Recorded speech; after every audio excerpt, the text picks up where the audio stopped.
Hello students, मैं Rakesh Kumar, PGT chemistry, government senior secondary school Nangal Chaudhary, जिला महेंद्रगढ़ से। देखिए, हम अपने पिछले लेक्चर में पढ़ रहे थे कि क्या हमारे आसपास के पदार्थ शुद्ध हैं। हम आज वहीं से शुरुआत करते हैं कि क्या हमारे आसपास के पदार्थ शुद्ध हैं, जिसमें हमने अध्ययन किया था कि पदार्थ क्या है, पदार्थ के प्रकार हमने पढ़े थे, शुद्ध पदार्थ, अशुद्ध पदार्थ, है ना। और उसके अलावा हमने तत्व, तत्वों के प्रकार, ये हम सब पढ़ चुके थे। हमारा आज का जो विषय है वो है यौगिक। यौगिक क्या होते हैं, आइए जानते हैं कि यौगिक क्या होते हैं। आइए देखते हैं यौगिक क्या होते हैं। चलिए, दो या दो से अधिक तत्व, क्या मैं बोल रहा हूं, देखिए यहाँ पे तत्व होगा एक और कोई दूसरा तत्व हो सकता है, दो भी हो सकते हैं और दो से ज्यादा भी तत्व हो सकते हैं। वो दोनों आपस में जुड़ जाए तो क्या बन जाएगा, यौगिक बन जाएगा। क्या बनेगा, यौगिक बनेगा। दो या दो से ज्यादा तत्व जब आपस में जुड़ते हैं, लेकिन यहाँ पर एक शर्त है, जब वो जुड़ेंगे तो उनके जुड़ने की एक शर्त है। वो शर्त आपको याद रखनी होगी कि उनका द्रव्यमान का एक निश्चित अनुपात होना चाहिए। अगर द्रव्यमान का निश्चित अनुपात है तो वो जुड़ के यौगिक बनाएंगे, और अगर किसी भी ऐसे मिल गए बिना किसी अनुपात के तो वो बन जाएगा मिश्रण, है ना। तो बहुत ध्यान देने की बात है यहाँ पर। आप परिभाषा की तरफ भी ध्यान दीजिए। दो या दो से अधिक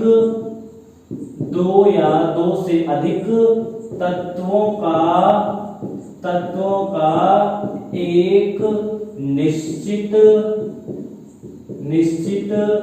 द्रव्यमान के अनुसार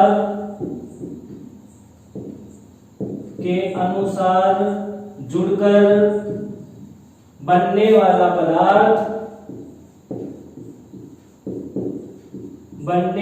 पदार्थ क्या कहलाएगा, यौगिक। बहुत ध्यान देना है आपको इधर। क्या कहलाएगा, यौगिक कहलाएगा। देखिए, परिभाषा पूरी हो गई है, आप ध्यान दीजिएगा। दो या दो से अधिक तत्वों का एक निश्चित द्रव्यमान के अनुसार जुड़कर बनने वाला पदार्थ यौगिक कहलाता है। दो पदार्थ, इसका भी द्रव्यमान और एक निश्चित अनुपात उनका, और फिर हम जोड़ दें तो क्या बन जाएगा, यौगिक बन जाएगा। ठीक है, तो अब हम जरा यौगिक के उदाहरण देख लेते हैं कि यौगिक के उदाहरण कौन कौन से हैं, यौगिक क्या होंगे। देखिए, जरा यौगिक के उदाहरण भी देख ले, यौगिक के कौन कौन से उदाहरण है। देखिए, आपने जल देखा है ना, जल का सूत्र क्या होता है, जल का सूत्र होता है H2O। देखिए, क्या सूत्र होता है जल का, H2O। अब इसके अंदर कौन कौन से तत्व हैं, मैंने बताया कि यौगिक कब बनेगा, जब एक तत्व दूसरे तत्व से उसके निश्चित द्रव्यमान के अनुपात में जुड़ता है तो यौगिक बनता है ना। तो यहाँ पर कौन कौन से तत्व हैं, एक हाइड्रोजन है और एक ऑक्सीजन है ना। हाइड्रोजन और ऑक्सीजन, हाइड्रोजन को H लिखते हैं और ऑक्सीजन के परमाणु को O लिखते हैं। तो यहाँ पर दो तत्व हैं हमारे पास, हाइड्रोजन और ऑक्सीजन। अब ये दोनों जब जुड़ेंगे तो एक निश्चित द्रव्यमान के अनुपात के अनुसार जुड़ेंगे। कैसे जुड़ेंगे, देखिए यहाँ पर जो हम इन दोनों का अगर अनुपात देखें तो हाइड्रोजन के दो परमाणु है और हाइड्रोजन के एक परमाणु का जो द्रव्यमान होता है वो एक होता है। तो हाइड्रोजन के दो परमाणु है यहाँ पे और एक परमाणु का द्रव्यमान एक है, तो दो का कितना हो जाएगा, 2 into 1, 2 गुना 1। और रेशियो हम निकाल रहे हैं, अनुपात हम निकाल रहे हैं ऑक्सीजन के साथ। ऑक्सीजन का कितना परमाणु है, एक ऑक्सीजन के परमाणु का द्रव्यमान कितना होता है, 16। ठीक है, अब हम दोनों के परमाणु का द्रव्यमान निकाला है 2 अनुपात 16 अर्थात 1 अनुपात 8। तो 1 अनुपात 8 में यदि हम हाइड्रोजन और ऑक्सीजन को मिलाएंगे तो क्या बन जाएगा, जल बन जाएगा। इसी तरीके से कार्बन डाइऑक्साइड जो हम सांस के दौरान बाहर छोड़ते हैं वह भी यौगिक है। कैसे यौगिक है देखिए, उसको भी देख ले जरा हम। जल का आपको समझ आ गया होगा, मैं अब बात कर रहा हूं यहां पर कार्बन डाइऑक्साइड। कार्बन डाइऑक्साइड का सूत्र क्या होता है? CO2, कार्बन डाइऑक्साइड है। अब इसमें कौन कौन से तत्व हैं? एक कार्बन है और एक ऑक्सीजन है ना दोनों तत्व। कार्बन का कितना परमाणु है इसमें? एक परमाणु है। कार्बन के एक परमाणु का द्रव्यमान कितना होता है? 12 होता है ना। और दूसरा हमारे पास यहाँ पे कौन सा तत्व है? ऑक्सीजन। ऑक्सीजन के कितने परमाणु हैं? 2 परमाणु हैं। एक ऑक्सीजन के परमाणु का द्रव्यमान कितना बताया था? 16 है ना। अब देखते जरा, तो 12 1 12 और इस 16 दूनी 32, तो इनका द्रव्यमान निकाल लेते हैं, कैंसिल हो जाएंगे। 4 दिया 12 और 4 8 32, तो 3:8 आ गया। देखिए, तो कार्बन डाइऑक्साइड जब बनेगी तो कार्बन डाइऑक्साइड को बनने के लिए हमें कार्बन कितना? 3 और ऑक्सीजन का कितना? 8, तो 3:8 में जब कार्बन और ऑक्सीजन को मिलाएंगे तभी कार्बन डाइऑक्साइड बनेगी। एक चीज आपके यहाँ दिमाग में आ रही होगी कि अनुपात का मतलब क्या है। इसका मतलब आप ऐसे समझिए कि अगर मेरे को कोई 3 ग्राम कार्बन देते, 3 ग्राम कार्बन देते और मेरे से पूछे कि कितने ग्राम ऑक्सीजन चाहिए आपको ताकि क्या बन जाए इन दोनों से? कार्बन डाइऑक्साइड बन जाए, तो मैं कितने ग्राम बोलूंगा? बताइए। मैं बोलूंगा कि यहाँ पे मेरे को कार्बन के 3 ग्राम दिया है, तो ऑक्सीजन का कितना ग्राम देना होगा मुझको? 8 ग्राम देना होगा। तो 8 ग्राम ऑक्सीजन चाहिए कि मुझे, अगर मुझे कार्बन डाइऑक्साइड बनानी है तो। ठीक है, समझ आ गया होगा कि यौगिक क्या होते हैं? वह पदार्थ जिसमें 2 या 2 से अधिक तत्व जुड़े हुए हो एक निश्चित अनुपात में द्रव्यमान के।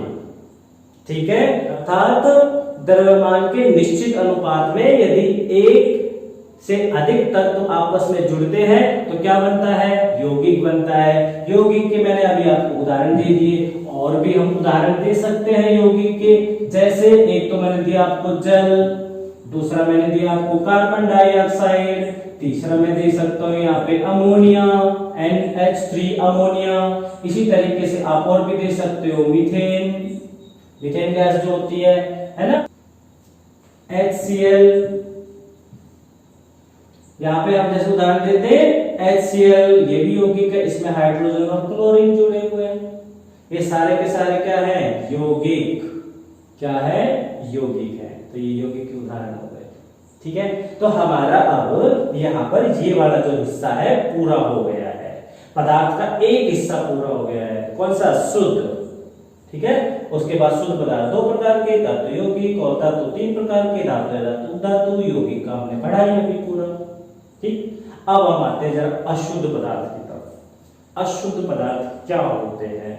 देखिए, अशुद्ध पदार्थ वे पदार्थ होते हैं जो एक से अधिक प्रकार के कणों से मिलकर बनते हैं, जिनमें एक से अधिक प्रकार के कण मिले हुए हो, वो अशुद्ध होता है। और वो मिले हुए भी कैसे हो? किसी भी अनुपात में नहीं, अनिश्चित अनुपात में। ऐसे मिला दे रसों को, वो क्या कहलाएगा? अशुद्ध पदार्थ कहलाएगा। चलो, ये हमने पोर्शन कर लिया है, इसको मैं हटा देता हूं यहां से। ठीक है, शुद्ध पदार्थ हमारा हो गया है, ये वाला, इसको हटा देते हैं। अब हम लेते हैं कि अशुद्ध पदार्थ क्या होते हैं। अशुद्ध किसको कहेंगे?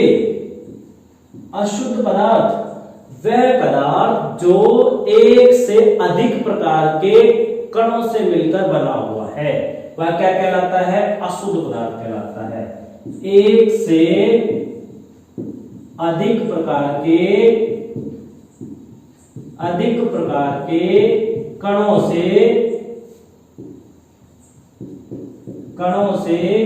बिना किसी अनुपात के, बिना किसी निश्चित द्रव्यमान के अनुपात के बनता है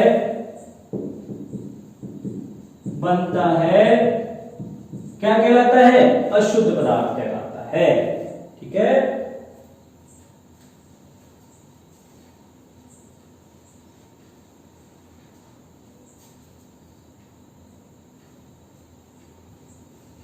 तो अशुद्ध पदार्थ एक से अधिक प्रकार के कणों से बिना किसी निश्चित द्रव्यमान के अनुपात के मिलने से जो बनता है उसको हम अशुद्ध पदार्थ कहते हैं। अशुद्ध पदार्थ का दूसरा नाम है मिश्रण। मिक्सचर कहते हैं जिसको, मिश्रण, मिश्रण कहते हैं हम इसको, क्या बोलते हैं, मिश्रण। आपने नमकीन देखी होगी ना, आपने नमकीन देखी होगी ना, मिश्रण कहते हैं इसको, मिक्सचर बोलते हैं, मिक्सचर वाली नमकीन दे दो।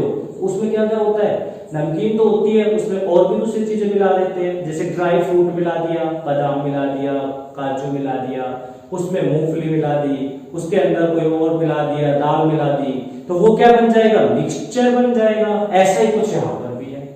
वहां जब हम नमकीन के अंदर इन चीजों को मिला रहे हैं ना, वहां किसी निश्चित द्रव्यमान का अनुपात नहीं ले रहे हैं, जितनी मर्जी आई उतनी डाल दी, ऐसे ही होता है ना। तो वो क्या है, मिक्सचर है, मिश्रण है। तो यही चीज हमारे विज्ञान में भी है। यदि एक पदार्थ एक कणों के अलावा कोई दूसरे कण भी उसमें मिले हुए हैं तो वो क्या कहलाएगा, मिश्रण कहलाएगा। समझ आ गया। अब मिश्रण के हम आते हैं कि प्रकार कितने हैं।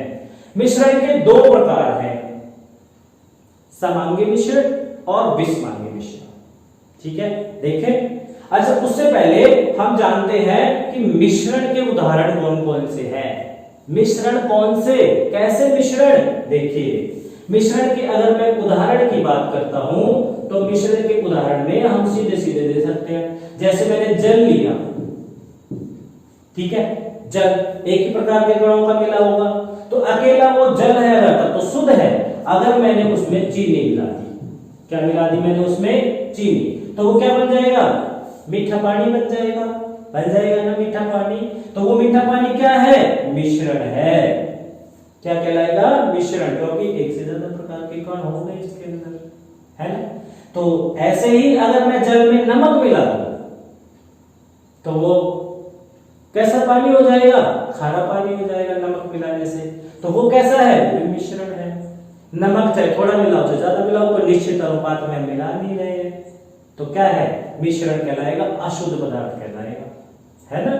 और हम उदाहरण दे सकते हैं, मैंने रेत लिया, थोड़ा सा रेत, रेत में मैंने थोड़े से लोहे के कण मिला दिया या चीनी मिला दी या पत्थर के टुकड़े मिला दिए या मैंने कोई और चीज मिला दी उसमें, वो क्या बन गया, मिश्रण। कोई निश्चित अनुपात में तो लिया नहीं था, है ना। चलिए और भी ले सकते हैं हम इसमें उदाहरण। दूध है, मैंने पहले बताया था आपको, दूध भी मिश्रण है। और तो और ये जो वायु है ना जो हमारे चारों तरफ है, ये भी मिश्रण है।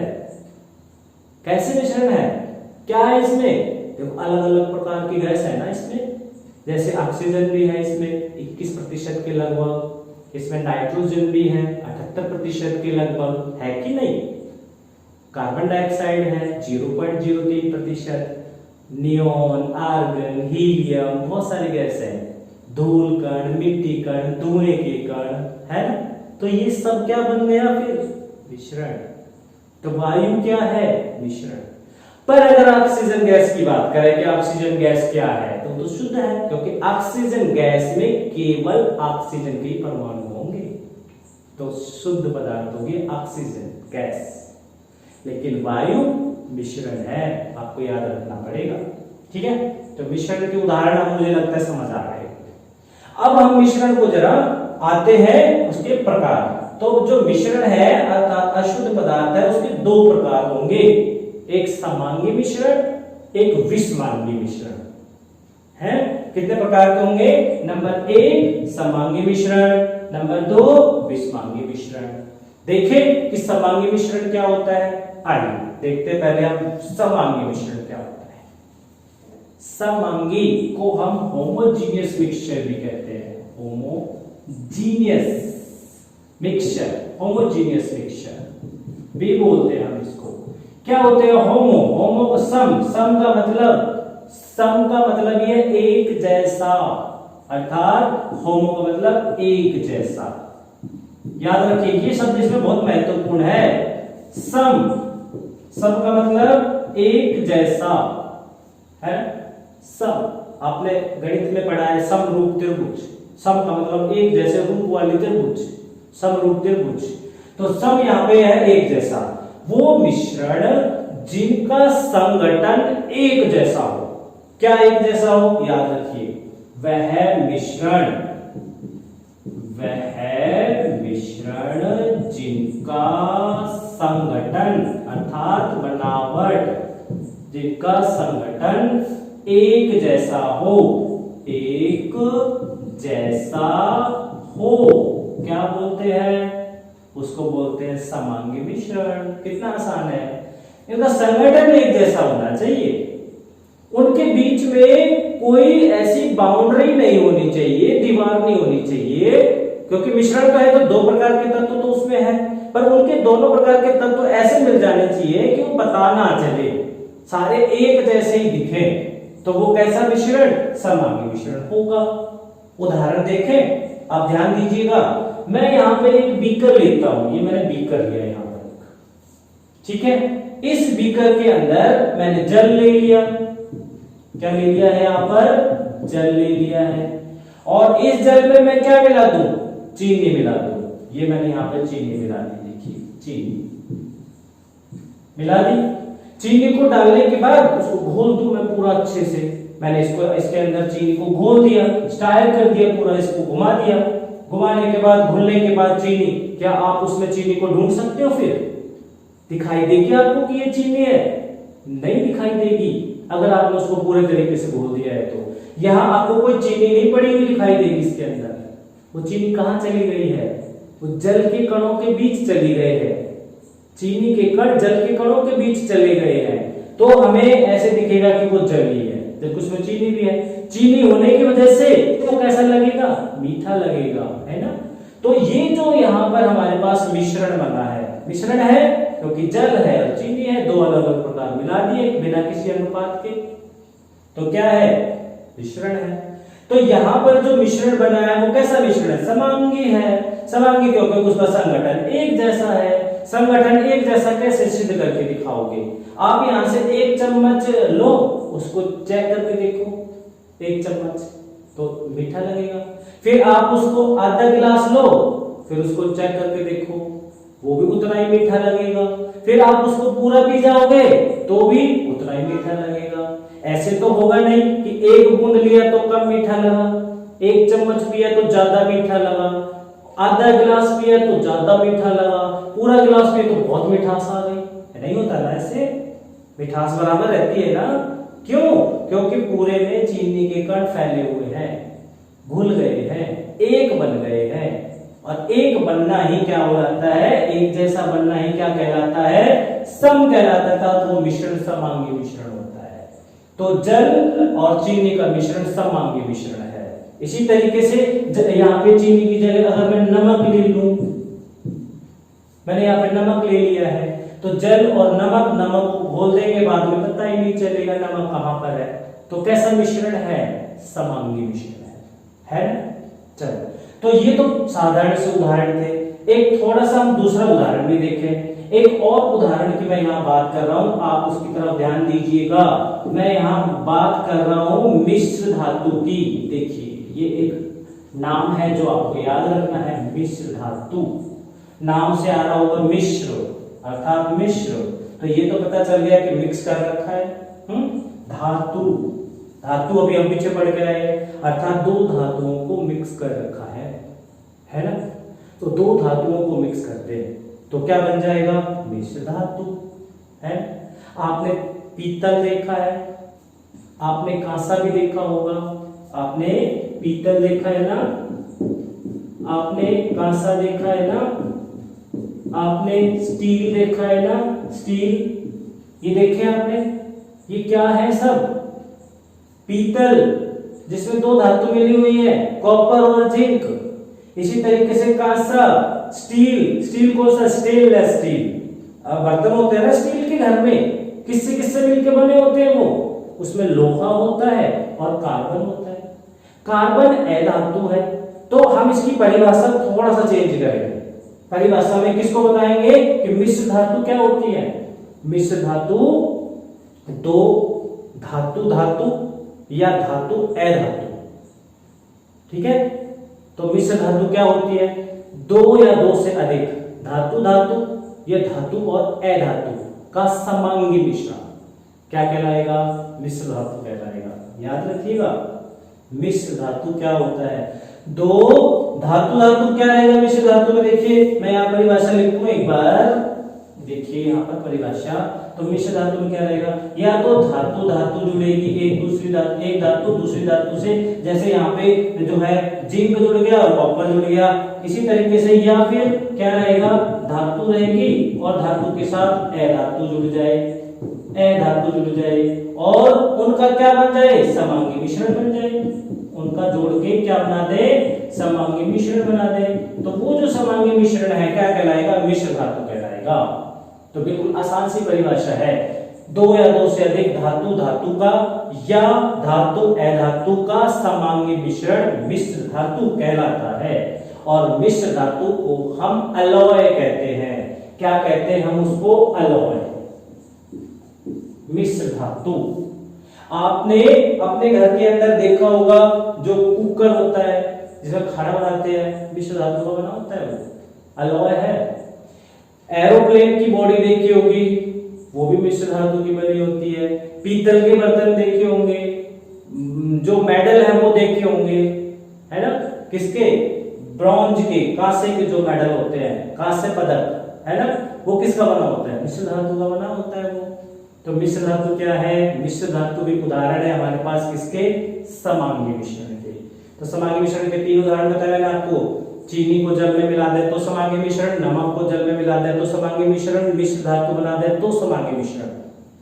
एक और उदाहरण तो आपको इंपॉर्टेंट, वो कौन सा है, वो उदाहरण है वायु का। वायु, ये वायु जो है ये भी समांगी मिश्रण है। कैसे, हम कहीं भी चले जाएं, हम अपने घर में तब भी उसमें 78% नाइट्रोजन गैस है, 28% के करीब ऑक्सीजन है और 0.03% जो है वो कार्बन डाइऑक्साइड है। होता है कि नहीं होता है, ये देखिए, होता है ना।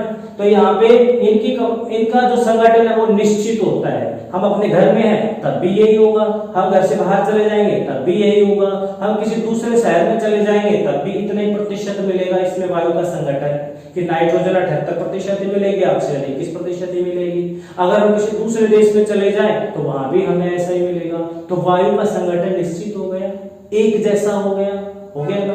तो जिसका संगठन एक जैसा है वो कौन सा मिश्रण है, समांगी मिश्रण है। समझ में आया समांगी मिश्रण। अब हमारे पास एक और बचता है, वो है विषमांगी मिश्रण। देखते हैं, इसका उल्टा है विषमांगी मिश्रण। चलिए देखते हैं।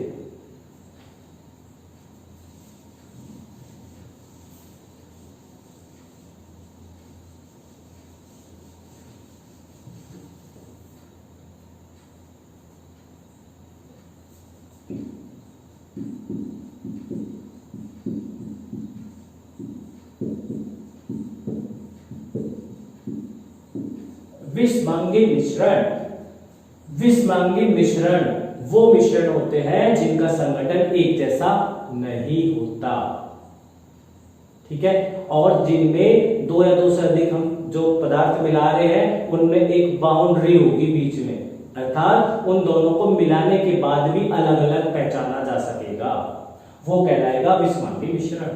ठीक है, आइए जब हम विषमांगी मिश्रण की परिभाषा देखें। वह मिश्रण जिसमें संगठन एक जैसा नहीं हो, वह मिश्रण जिसमें संगठन एक जैसा ना हो, जिसमें संगठकों के बीच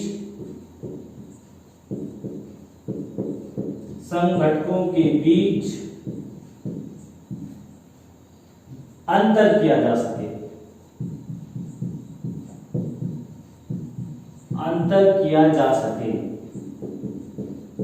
उसको क्या कहते हैं, विषमांगी मिश्रण कहते हैं। उदाहरण से समझ में आएगा, थोड़ा ध्यान दीजिए। ये मेरे पास एक पेट्री डिश है, ठीक है, इस पेट्री डिश के अंदर मैं यहाँ पे रेत ले लेता हूं। रेत क्या ले लिया है यहाँ पर, रेत। इस रेत में मैं चीनी के कण मिला देता हूं। क्या मिला देता हूं, चीनी के कण। ये मैंने चीनी के कण मिला दिए, इसमें देखिए ये चीनी के कण है जो मैंने इसमें डाल दिए, चीनी के कण है ये। तो आप दोनों को कितना ही मिला दो, रेत को चीनी के कणों में कितना ही मिला लो, मिलाने के बाद और मेरे सामने रख दोगे तो मैं उसमें से बता दूंगा कि ये चीनी का कण है, ये रेत के कण है, ये चीनी का कण है, ये रेत के कण है, ये चीनी का कण है, बता दूंगा ना। तो अलग अलग पहचान लिया मैंने, पहचान लिया।